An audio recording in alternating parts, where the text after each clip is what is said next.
This is a special presentation brought to you by the Daf Map, based on one of the lectures given by HaRav Yehonasan Berger Shlita. Please check out our other videos and shiurim at www.thedafmap.com. Today's shiur begins at the top line of Daf Samach. In our previous shiur, we concluded by reading the Mishnah, and with this we begin the Gemara. Before we actually start the text, we glance at the side where the topic heading appears, the nosei, hapitaron, the solution, lemi shehoya Nazir, someone who had accepted Nazirus v'nolad sfekos, and there arose doubts, additional issues besides the fact that he was a Nazir, sofek nitma, sofek nechlat, a possibility that he became a Tomei mace, and a possibility that he experienced tzoras and was healed from it. The sugya here, in effect, contains information that we have dealt with in the past extensively on several occasions, so we're not going to spend too much time giving introductions to the Gemara, as it is essentially working through information that we have seen already. One point that I want to emphasize that I did not emphasize in one of our previous shiurim, and that is in the realm of sacrifices. When it comes to a sin offering, you don't find that it can be brought, we'll say, conditionally. It's certainly not a type of sacrifice that one can bring in as a voluntary offering, as a neder and a dava. There's an exception to this rule of a korban chatos, as we said, is brought only under, we'll say, given or known circumstances. There is the case of a chatos ha'of that can be brought under sofek circumstances. One major point that the sugya here, the Gemara is not going to deal with with regard to the chatos ha'of, but you'll see it in the commentaries. A chatos ha'of, a bird sin offering, when brought under doubtful circumstances, in other words, to solve what otherwise would be a situation that a person couldn't get out of, if not for the fact that he's bringing this sin offering, nevertheless, this bird offering will not be eaten by the kohanim. A definite bird sin offering brought under known given circumstances, the bird is, after its nimlak, the malika process, the way it's slaughtered, which is unique to sacrifices, the Kohen will eat it. However, if it's not necessary, and here we have a doubt that maybe the bird offering wasn't necessary, the Kohanim cannot eat from it, because its method of slaughter is called malika, which is unique, as we said, to bird offerings, that if done outside the context of a sacrificial offering, it would be a nevela, it would be totally forbidden to eat. Only because it is a sacrifice do we slaughter it the way we do, which involves a process called malika, where the Kohen thumbnail, it grows longer, and he extends it into, he penetrates the spine first of the bird, penetrating into it and severing the siman that's required for a chatas ha'of. The Gemara, Tona. You can see we open with a Tanaic source, and in this source you see numberings later in the source, the second half of the source. The Gemara will be explaining each one of these stages as we continue into the Gemara later. But in the meantime, this source opens up and says, Bamed v'mumurim. This is a follow-up of the Mishnah. The Mishnah described a Nazir upon whom arose these doubts that we mentioned, the sofek tuma and the sofek tzoras. And the Mishnah gave times. After 60 days, he will be able to partake of sacrificial meat.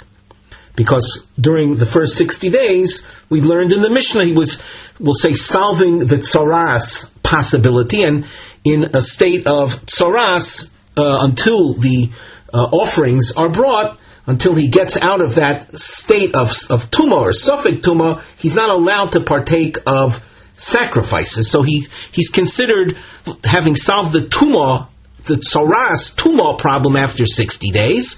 And as far as the nazirus problems that he has because of the tumas meis, he is only allowed to resume the drinking of wine and attending funerals after 120 days. So the Tanaic source here says that all of that is when you're dealing with a short-term nazirus, the minimum nazirus of 30 days.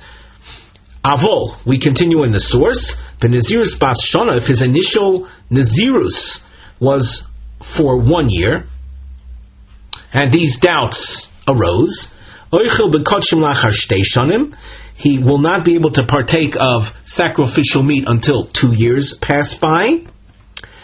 During those, at the conclusion of each one of those years, as we learned in the Mishnah, he will have to take a haircut, a body shave, because of the tsaras.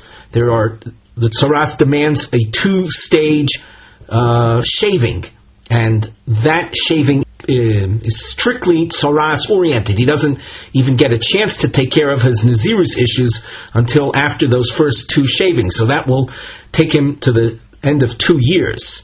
And at that point, he can eat from kodshim, sacrificial meat. And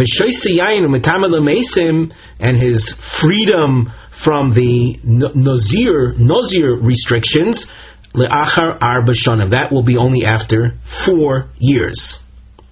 V'toni Allah, and concerning this we teach umegalech arba tiglachios. There are 4 haircuts: tiglachas rishona, mevi, tziporim, v'chatas ha'of.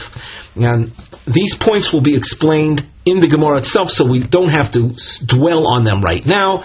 You will see as you look ahead in the Gemara triangles which explain in a more complete fashion each one of these stages.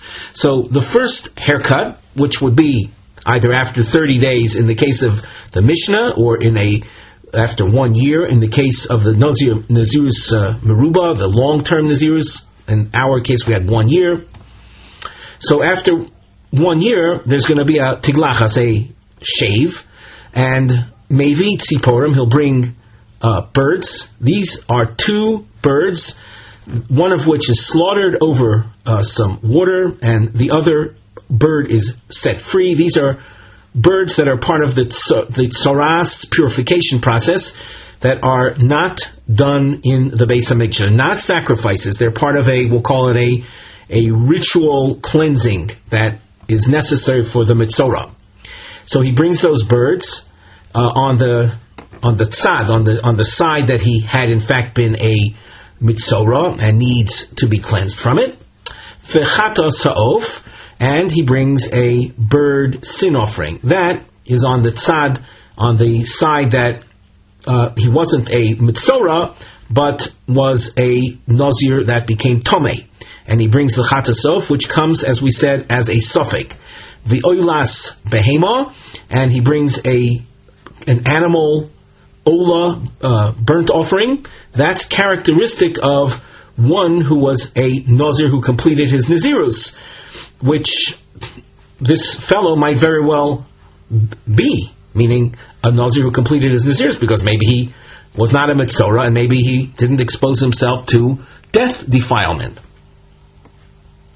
So those are 3 things that he does at the end of the first year, or the first 30 days, which we call the tiglachas rishona. Shnia, the second stage, mevi chatos ha'oif oilas behema. At this point, the tziporim mentioned are not necessary whatsoever. He brought them already, so he doesn't have to do that again. At this point, he brings the chatos ha'of and the olas behema. Shlishis, mevi chatos ha'of, the olas behema. And now, at the 4th stage, whatever tsaras and tuma matters had been, he's taken care of. So at the 4th stage, mevi korban tara, he'll bring the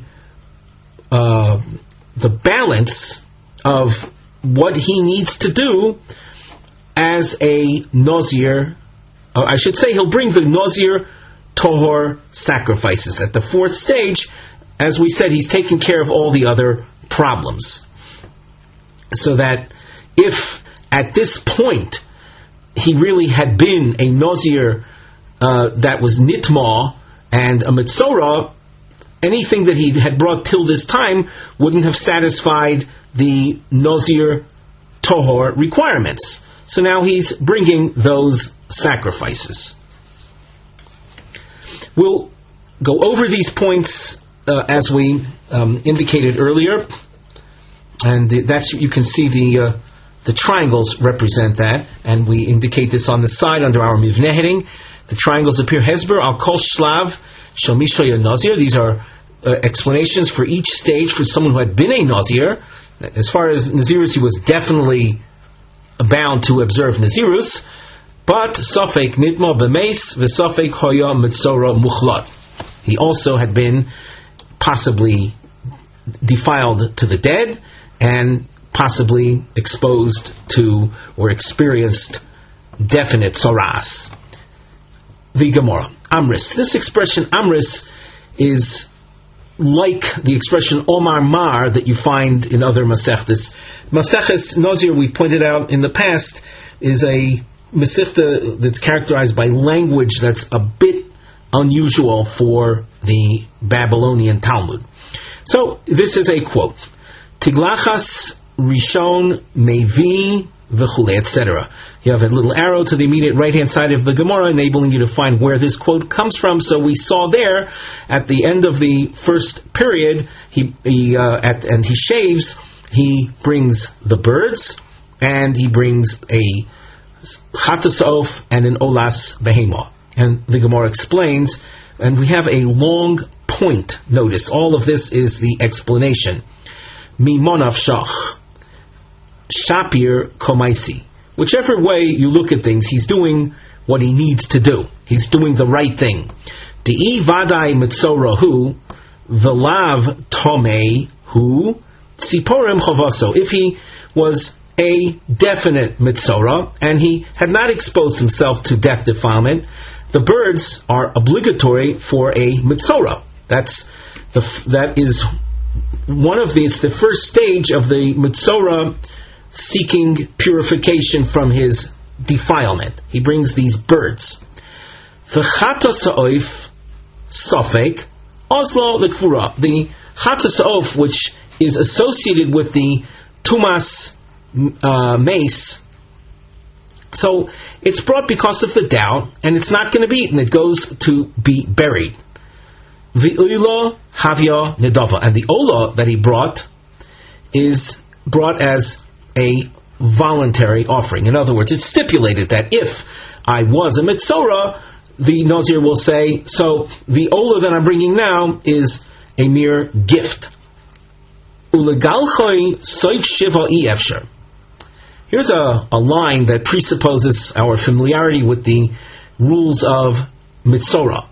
A mitzora, after he brings the birds, that means the Kohen ruled that the skin discoloration that made him a mitzora muchlat has shrunken, it's disappeared, so he's no longer an actual mitzora, but he's seeking out now purification. So the process involves the bringing of the birds, and a week later, 7 days later, a second shave.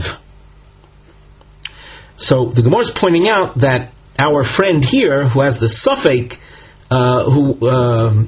we don't know what his status was, he cannot take that shave 1 week later, which would have been the case had we known that he was a definite Methora, but we don't. So he can't do that shave 1 week later. Why? The Dilma Lav Muchladhu, maybe he didn't experience the Tzoras, and he wasn't a Nazir Tomei, and all he was a Nazir Tohor. For Rachmana Omar, the Torah says regarding a Nazir, Ta'ar lo yavor al rosho ad malos. He is not allowed to have a razor shave him until Malos, until he completes his required time. And even if it's a Nazirus Muetes, so he'll have to observe at least 30 more days. So the idea of taking a haircut within 1 week is out of the question.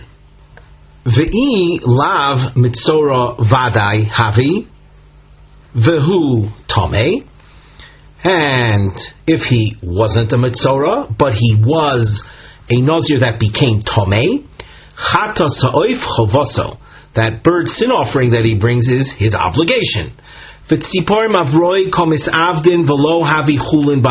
birds that he is bringing at this first stage doesn't bother us. It's not a sacrifice. The Gemara translation is that the birds avroi means outside the Beis Hamikdash. Komis avdin, they're processed outside the Beis Hamikdash, and it's not a problem of bringing the unsanctified, the mundane, into the temple courtyard. So it's not a problem of chulin ba'azora, which, if it had been in the courtyard, so that would have been the name of the problem, chulin ba'azora, the mundane in the courtyard. The oilas behemo havya nedava, and the ola offering, the ola animal offering, the burnt offering that he's bringing, on the grounds that he wasn't a mitzora, but he was a Nazir that defiled himself. So it's true, he doesn't need to bring an olas behema. He's bringing it as a voluntary offering, which is acceptable. Vilav mitzorohu v'lav tomehu. And if in fact he was never a mitzora and he had not defiled himself, he was rather a simple Nazir tahor. The birds that he brought, Sipar Mavroi Komisavdin, the birds were not done in the Beis Hamikdash, they were done outside. It doesn't pose a problem. Chatasoif L'Kvura, the bird sin offering that he's bringing at that point is buried anyway. No one's violating anything by doing the Malika. Based on what we said in our introductory remarks, that a bird sin offering is unique, that it can be brought under doubtful circumstances. An animal sin offering could not be brought like that.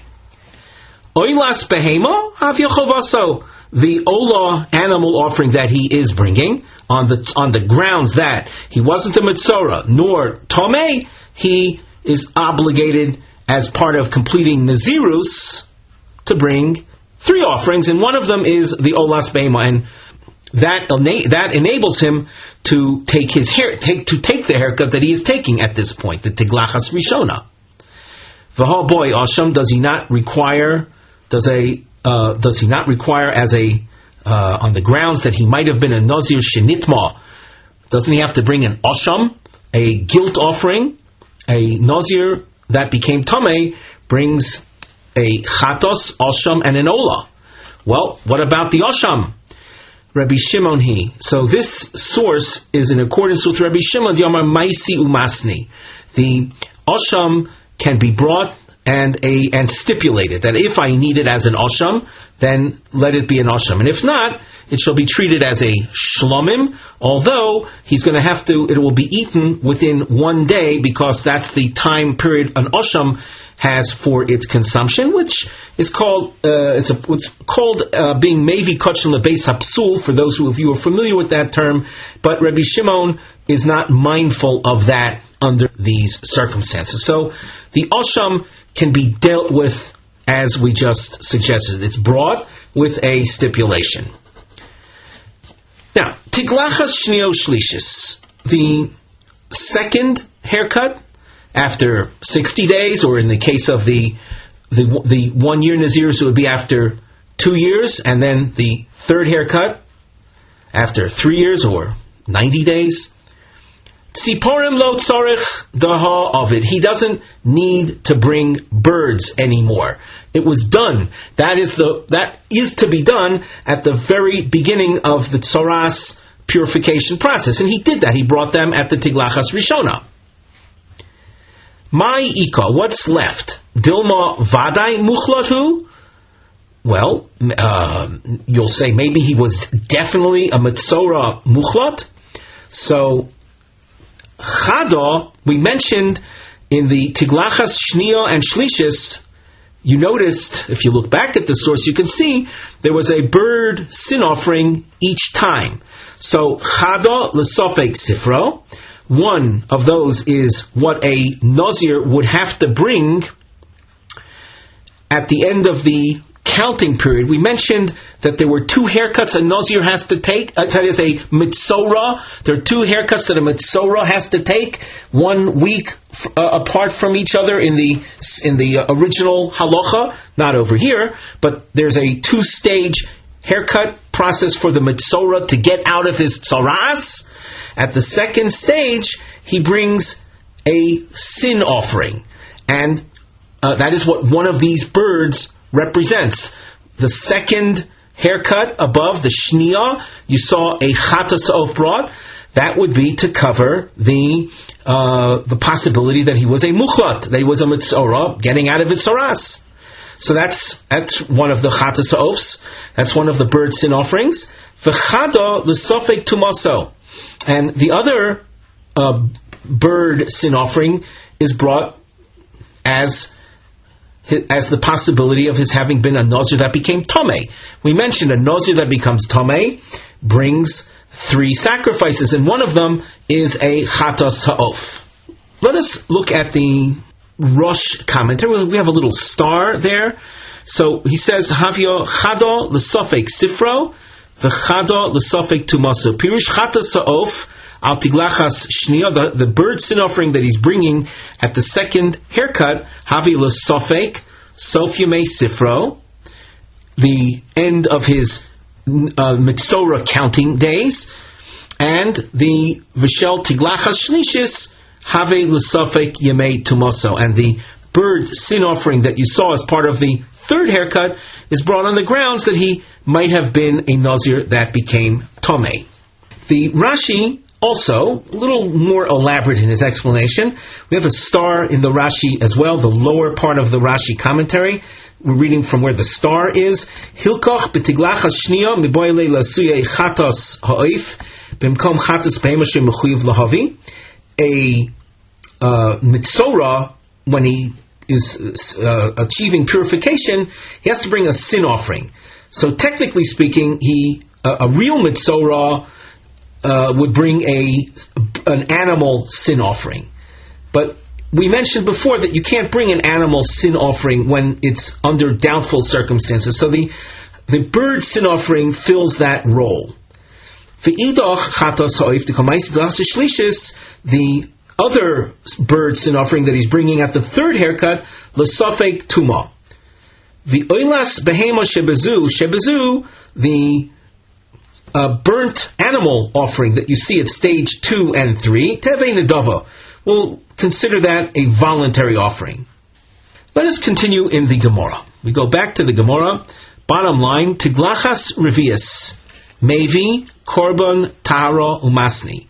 At the fourth haircut, he's going to bring the sacrifices required of a Nazir who completes his Nazirus, and he will stipulate. Now, bear in mind that along the way you saw an olas behema being brought. That olas behema was we'll say, Nazir Tohor oriented. Namely, if he hadn't been a Tomei Mace, nor had he been a Metzorah, then the Ola that he brought would have been part of his Nazirus completion requirements. And at the fourth stage, he's going to bring the sacrifices required of a Nazir who completes his Nazirus. And he states as follows. Masni means he makes a Tanai. He states conditions. De'i, we're at the top of Omid Beis. De'i vadai Nazir hu. Ola rishona chova v'zu nedava. If I had been a Nazir without any tumah problems, then the Ola that I brought at stage 1, that was my obligatory Ola offering as a Nazir who completed his Nazirus. What I'm bringing now as an animal burnt offering, this is a mere gift. V'im tomei umuchlad hu, and if I had been a Nazir that became tomei mace and also mitzorah, oila rishon nedava v'zu chova v'zeh sha'ar karbono. So then the ola that I brought at the beginning was a gift, and what I'm bringing now is my obligation, and the shlomim that I'm bringing now, and the chatos that I'm bringing now, it represents the balance of my Nazir completion sacrifice obligations. As we go on in the Gemara, we have what we have done till now. Obviously, as we went through the 4 stages indicated in the Tanaic source at the beginning of today's shiur, and we explained what the reason for each item brought had been. And now you see a double underline, one of our series markings on the side of the Gemara. We call this we have a nosei / mivneh heading, and the double underline, od dugmaois shel tziruf sfekus ba'ayois ben nazir uma muter b'chol shlav. Other, we'll say, combinations of doubts and problems affecting a Nazir and what is allowed at each stage. So let's see these. This basically is going over, I don't want to use the word rehash necessarily, but it's jumbling the different halachas that we've seen already. Let us say you have now, number 1, you have Tomei Safek Umuchlat Vadai. You have a person who accepted Nazirus. He might have become defiled to the dead, but he was definitely a Metzorah. So someone like this, if he was definitely a Metzorah, so he's going to, at the completion of the Nazirus days that he originally accepted, the first thing he's going to do is going to take the first of the 2 Metzorah haircuts. And then a week later, he's going to take the second Metzorah haircut, and the next day, day 8, he's going to bring the Metzorah sacrifices, thereby enabling him to eat from sacrificial meat. So this Gemara tells us that a guy like this, that's a Tomei Safek and Muchlat Vadai, Oichel Bekotshim Li'achar Shmoini Yomim. And what about the Nazirus? We're assuming right now that we're talking about a Nazir of 30 days. The original Nazirus was a 30-day, we'll call Stam Nazirus. So when will this guy be able to be released from his Nazir restrictions? So after having taken care of the Metzorah requirements, he'll observe 30 days, at which time he'll take a haircut. So that brings us to, we'll say, day 37. And that haircut is a haircut that we're going to say, well, you might have been a Nazir Tomei, so you'll have to take the haircut as is required of a Nazir that had been Tomei. And then he's going to only then be able to start his Nazirus of Tara, which involves another 30 days. So if you're keeping track, you see that he's released from his Nazirus requirements and restrictions only 67 days later. So that's what the Gemara says, V'shoyse yayin u'metamel amesim li'achar shishim v'shiva yomim. We should point out, we mentioned at day 8, the Nazir, that is the Metzorah, would bring his sacrifices. That day 8 is simply a continuation, that's counted as part of the 30 days of Nazirus observance. But the first 7 days, since he was a Metzorah Vadai, that cannot count toward his Nazirus observance. The next case, Muchlat Safek V'tomei Vadai. He had encountered a possible tzoras tuma, but maybe not. And he was definitely defiled to the dead. So he's going to have to take, on the tzoras standpoint, 2 haircuts. But we'll say the ability to eat the kochim, the sacrificial meat, is not going to be so quick. So we say, Oichel bekochim le'achar shloishim v'shiva yomim. He'll be able to partake of the sacrificial meat only at the 37-day mark. This 37 days are accounted for the fact that the first 7 days he had to observe as purification days for the Tumas Mace, because we said he was definitely Tomei Mace. So that's 7 days, at which point he takes a haircut.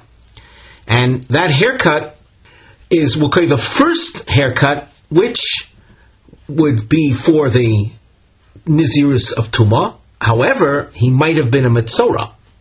And the rules of Metzora preempt the rules of Nazirus. So that haircut, we have to consider, might be the first haircut of Nazirus, of Tzoras. There are 2 Tzoras haircuts.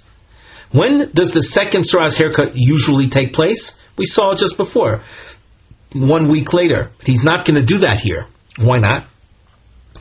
Because at the point that he takes that haircut, we don't know if he was a Metzora. He might be a Nazir, a regular Nazir.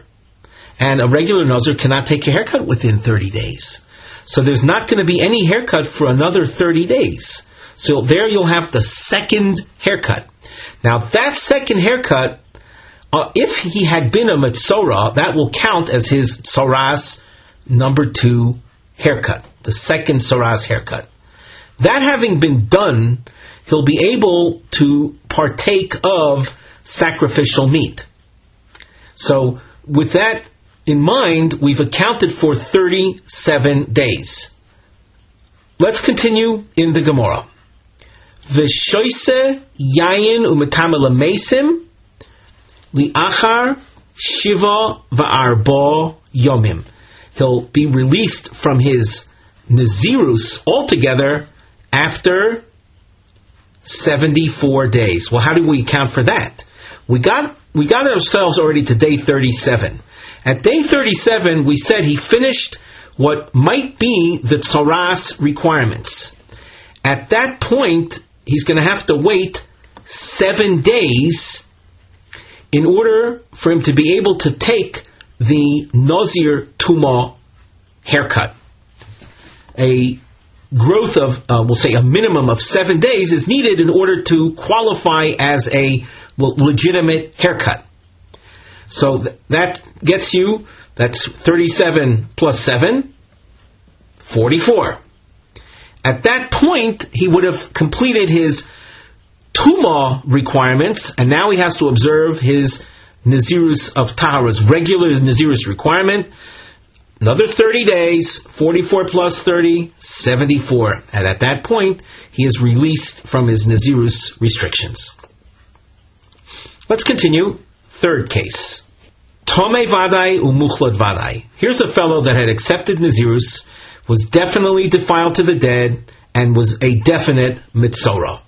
Well, he was definitely a Metzora, so we know that he takes, on day 1, he takes the Tzoras haircut, and 7 days later the second Tzoras haircut, and the next day brings his sacrificial requirements, and is able at that point 8 days later to eat sacrificial meat. So, Oichel B'Kodshim Lachar Shmoyne Yomim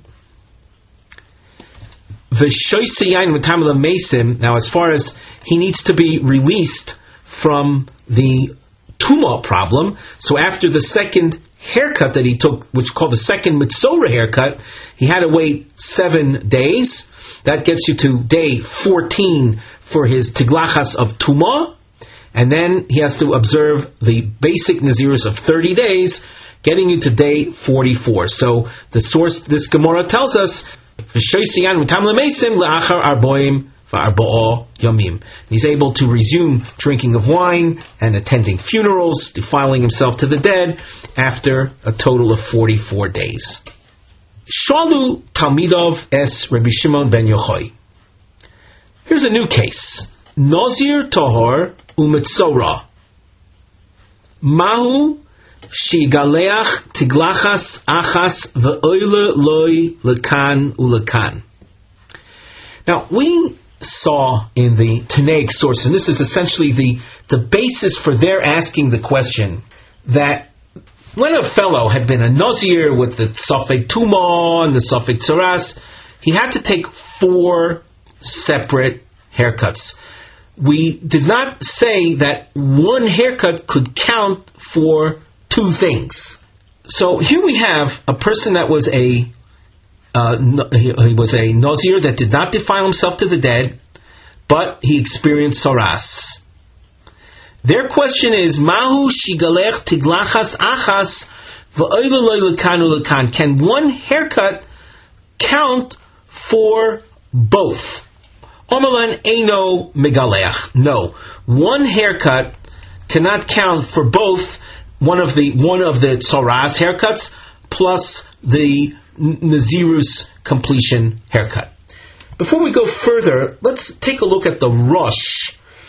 You'll see a star in the lower part of the page. At that point, we're going to read together the Rosh. V'pneima Nazir Tohar Eino Kemitzora V'tale Tiglachas Tzoroso L'Naziruso. Why is it that a Nazir Torah is not like a Mitzora and have one haircut count for his Tzoras and Nazirus? Kagon im nechlat biom ashlomas Naziruso. V'nisrape. Imagine he had experienced Tzoras and it was healed on the completion day of his Nazirus. 30-day Nazirus, and on that day he experienced the healing from Tzoras. V'gileach l'tzoroso, and as a mitzora completing or exiting the tzoras, he shaves. Talelo gam l'nazirus, let that haircut count for the final haircut of a Nazir Tohar. Uvemasnisin amrinon de tzorach dalin tiglachois mishum de tiglacha soroso lo also lo l'naziruso. Our Mishnah taught 4 distinct haircuts because one haircut does not count for the other. So why is that? So that's their question. Omru lo lama. Why? Omar lohen. You'll see the use of triangles throughout this source is Reb Shimon Bar Yochai's responses to the students' questions that will appear along the way. So he says to them, Omar lohen, ilu ze legadel v'ze legadel. If it were so that the purposes of the Nazir haircut, Nazir Torah haircut, and the Mitzora, the first Mitzora haircut, have the same goal, each one to promote additional hair growth. We'll cut the hair in anticipation of new hair growth. Or v'zeh lahavir, or both have the same goal of removing hair. Yofe atem omrim. Then you're suggesting something. Why? Something that we could accept. Achshav, however, the goals of these haircuts is dissimilar. Nazir lahavir. The purpose of the Nazir haircut at the completion of his Nazirus is to remove the hair that grew during his Nazirus. Lahavir means to remove. Umitzora, the first haircut of a Mitzora, is done in anticipation of that following week's hair growth. In other words, you're taking the haircut in order to promote the growth of hair for the next week. And that's called ligadel, for growth. And therefore, they're different. And you can't, since they have different goals, you can't say one haircut should count for both. You'll notice we use a dashed underlining throughout the source as we continue. Each time a dashed underlining appears, it's a question that the students ask back on Reb Shimon Bar Yochai. So they say as follows: V'lo ta'aleloi limei chaluto. Granted, the haircut that Nazir takes at the beginning, we'll say the first stage haircut, that cannot be combined or viewed as one haircut to cover itself and the Nazir Tohor situation. V'tale loy limei sifro. There's a counting of 7 days between haircut number 1 and haircut number 2. So why couldn't haircut number 2 of the Nazir which is, it's not a haircut taken to promote new growth. Why couldn't this haircut count for the tzoras requirement and for the Nazir requirement? So Rab Shimon Bar Yochai answers, V'omar lahen, Ilu ze lifnei zrikas domim, v'ze lifnei zrikas domim. The haircuts are taken also in the context of their respective sacrifices. However, there's a difference. And he says to them, if both haircuts, the haircut of the Mitzorah after Yemei Sifro, and the haircut of the Nazir at the completion of his Nazirus were both before the blood sprinklings that are required of their korbanos, then Yofe Atem Oimrim, then your suggestion is fine. Elo Achshav, but now in reality, the Mitzorah haircut is done on day 7. His sacrifices are brought the next day on day 8. So in the case of the Mitzorah, Lifnei Zrikas Domim, that Mitzorah Yemei Sifro haircut is done before the sprinkling of his korbanos. The Nazir La'achar Zrikas Domim. With regard to the Nazir, when he completes his Nazirus, so he brings sacrifices, and the blood is sprinkled, and only then does he take the haircut. So the haircut of the Nazir is different. It's done after the blood sprinkling. So you understand why their suggestion falls away. We continue. V'lo talaloi limei tsoroso unaziruso. V'talaloi limei tsoroso v'tumaso. In light of the Mishnah, now here this is not a case of Nazir Torah anymore. Here we're introducing a Nazir that had become Tomei Meis. And we saw very clearly that a Nazir that had become Tomei Meis, his haircut is separate and distinct from the Tzoras haircuts. Well, why does that have to be? Omar Lohen. Ilu ze lifnei bias mayim v'ze lifnei bias mayim. Bias mayim means immersion in the mikveh. If both of their haircuts were prior to their immersion in the mikveh, Yofe atem oimrim, then I could accept your suggestion. Elotome la'achar bias mayim. If you look in the Meforshim, the commentaries here, you can see through the psukim that they quote that the Nazir Tomei is taking his haircut after he went to the mikveh. Mitzorah, the Mitzorah haircut, lifnei bias mayim. That's before immersion. Omru lo. Yofe amris shalotale loi limei sifro ulinaziruso. Vitale lo limei chaluto v'tumaso. Dezelegadel v'zelegadelhu. Why can't we say that the Nazir who had been a Mitzorah and experienced Tumas Meis have one haircut to count for both? For the number 1 haircut of the Mitzorah and the Nazir Tomei haircut. Both of them have the same goal in mind. Both are shaven in anticipation of the new hair growth. The Cholut, the Nazir, the Mitzorah who experienced Tzoras, his first haircut is in fact in anticipation, as we said earlier, to promote the hair growth of that week, the following week, in anticipation of the second haircut.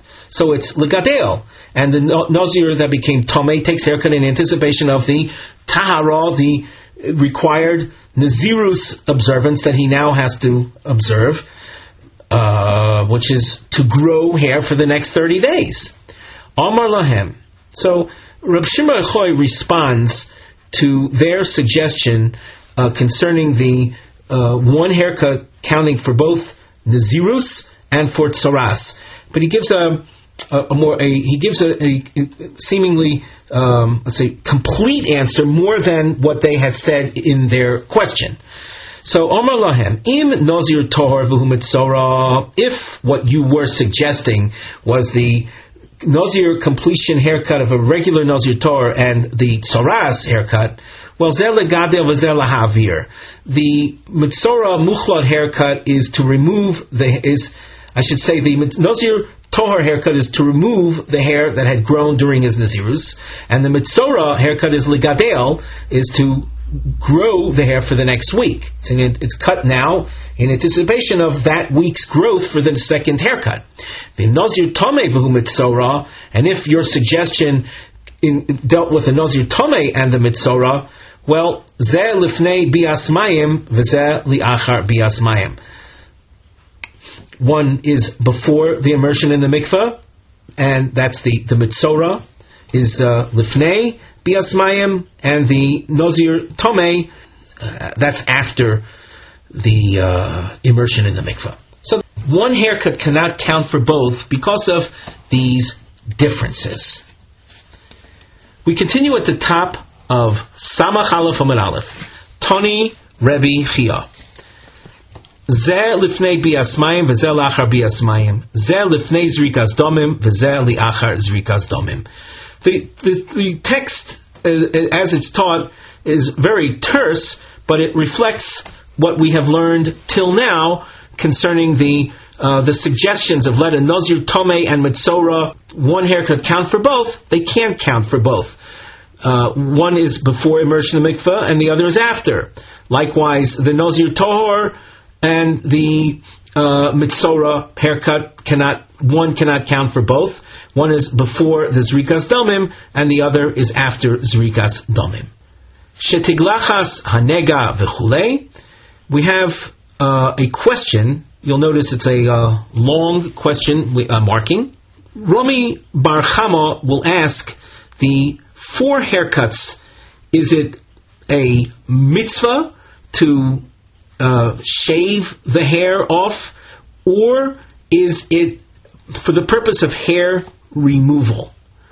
Now, that might sound a little abstract, but we'll see a practical application of that analysis when we get into the Gemara. Boy Romi Bar Chama, Hani Arba Tiglochias the Kaomar, Mishum Mitzvah or Mishum Avure Seor Tuma?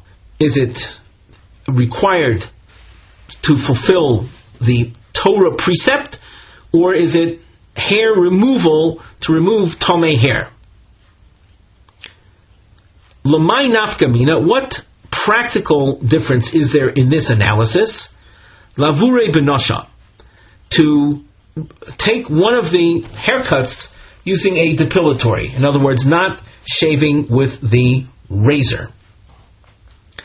Now, before we go into the Gemara, our suggestion is to learn the Rosh, who elaborates on this. So let's do that together. The Rosh, at the beginning of the Rosh commentary, Hani dalet tiglochios di amrinon mishum mitzvah, klomar kulu mishum mitzvah, tafilu tomei vadai umuchlot vadai, even a Nazir that had definitely become tomei to the dead, and a Nazir who had been a mitzora definitely, hayukulon srichim tar, they would all require the razor hair shaving. Afilu tiglachas shlishis shoya mishum tumu, even that third stage haircut, which was purely to take care of the tuma problem, the defilement to the dead. So we're going to be focusing, you see, on that third of the 4 haircuts.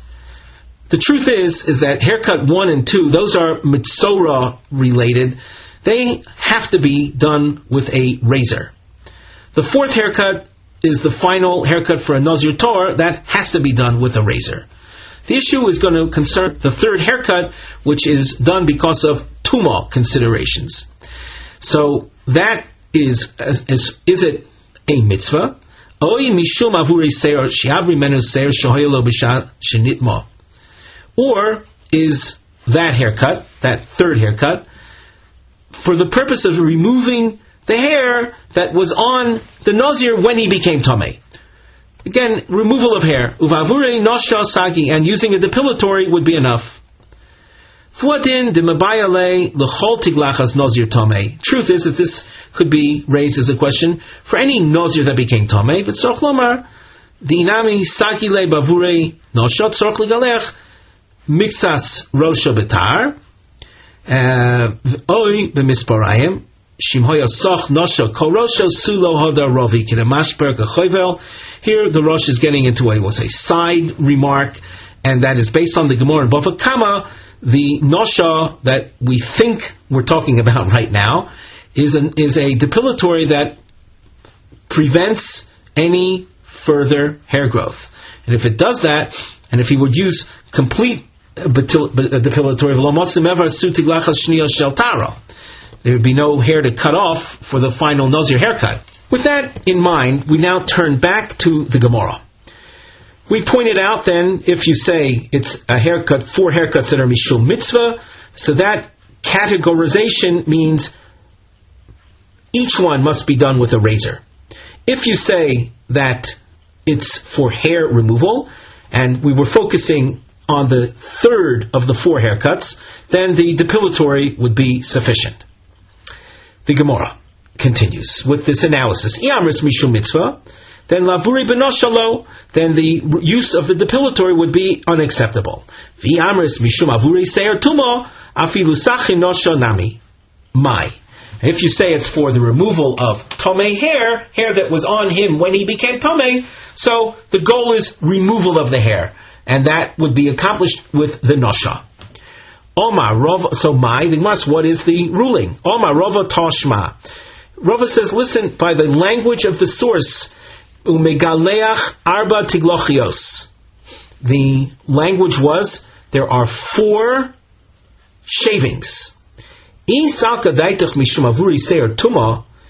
you were to think that the 3rd of the haircuts is for removing hair on him when he became tomei, afilu b'sholosh nami sagile, then 3 haircuts, 3 tiglachios, 3 razor shavings would have been enough.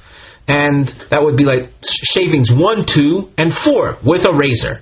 And number 3, use the nosha, but it doesn't say that. Shma mino, mishul mitzvah. Shma mino. From the fact that the Mishnah was insistent on saying 4 tiglachios, we see that it's a function of a mitzvah, a Torah commandment, and that is accomplished only if you use the razor, and not merely removal of hair associated with tumah.